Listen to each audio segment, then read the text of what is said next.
So when we stop building structures out of highly combustible materials in the most fire-prone areas of the country, and we adequately staff and resource emergency services, you'll begin to see that risk reduced. I couldn't agree more. I know also, a lot of times I see things that happen in Florida with hurricanes, and you see people, like your whole community is devastated.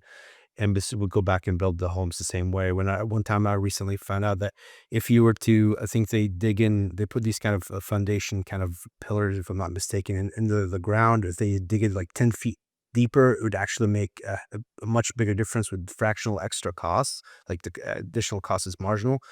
But we don't, which to me is like, isn't that the definition of insanity, doing the same thing over and over again and expecting different results, and then having, the country face the like major catastrophes that affect so many people and yet no change, which to me is baffling. Well, and if you look at Florida, again, another area of the country that's had their fair share of disasters, when they're building new homes now, they're not building them out of wood. They're building them out of concrete and cinder block. When you go to visit a new home in Florida, the front door does not open inward. The front door opens outward Oh, okay. so that the hurricane force winds, don't push that door open.